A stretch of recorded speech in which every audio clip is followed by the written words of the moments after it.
ساعات كنت باقعد أسأل نفسي أقول أيسر هو ليه الشخص المعين ده ما بيحبكش، أو ليه الشخص المعين ده مش مستلطفك، أو بيعاملك مثلا بغلاظة كده، ولو إنك شخص كويس مثلا. ده كلامي مع نفسي في دماغي، تمام.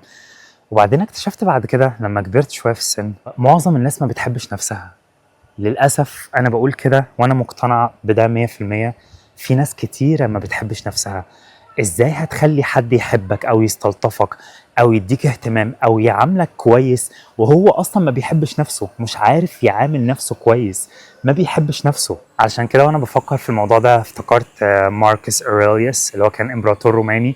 من قعد 20 سنة تقريبا إمبراطور، من 1061 ل 1080. خلاص تمام ماشي. كان بكل يوم بيكتب بجورنال. دلوقتي يقول لك جورنال، اكتب مشاعرك، اكتب افكارك. اوريليوس كان بيعملها سنه 1061 قبل الميلاد، تمام. كان بيكتب ايه الصبح؟ كان بيكتب الصبح: يا ماركس، انت هتقابل ناس هيكونوا متعجرفين، ناس مش هيكونوا ناس هيكونوا مش كويسين، ناس هيعاملوك وحش، ناس انت هتديهم ومش هيدوك، ناس هتديهم ومش هيبقوا grateful، مش هيبقوا ممتنين لعطائك. اوعى تاخد الموضوع ده على محمل شخصي. معظم الناس هيعملوا كده معاك النهارده. كان بيكتب لنفسه كده: معظم الناس هيعملوا معاك كده لان هم مش عارفين الصح من الغلط. وبعدين الموضوع ده حقيقي قوي، يعني فكر في الموضوع ده كده.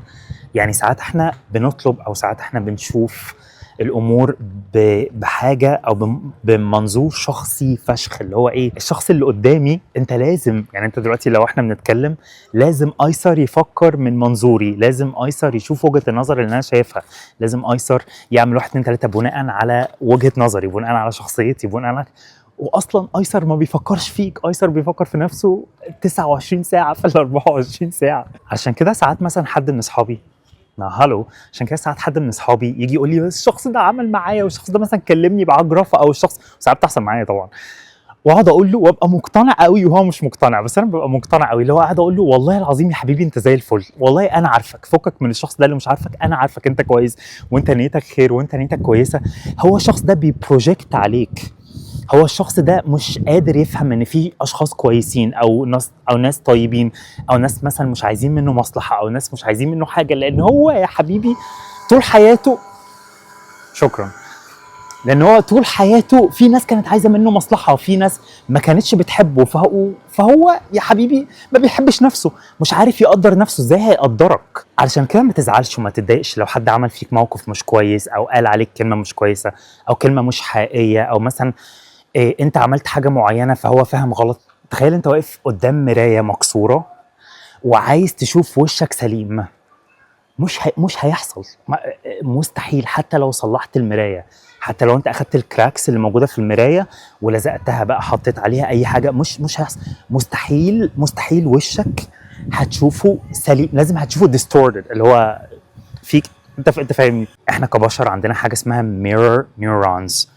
بمعنى ان احنا بننسخ الحاجات اللي حوالينا، سواء هي مشاعر، طاقة، انفعالات، حاجات بتحصل. مثلا ما تجيش تقول لي مثلا حد اتربى في بيئة كل الناس اللي فيها بيغضبوا بسرعة وبيتنرفزوا وبيعملوا حاجات بشعة، وعلى أقل وهلة يتعصبوا ويشتم ويغلط ومش عارف ايه. ما تجيش تقول الشخص ده هيكوبي كل حاجة، او هيكوبي معظم الحاجات، او هيكوبي حاجات من اللي هو شافها، ولان هو فاهم شافها قدامه وتربى عليها. فما تجيش ما تجيبش الشخص ده وتقول له مثلا حاجه انت شايفها بسيطه او سهله، او محدش ازاي ايسر يتعصب على الحاجه البسيطه دي، وده اصلا اللي شافه وتعود عليه في بيته.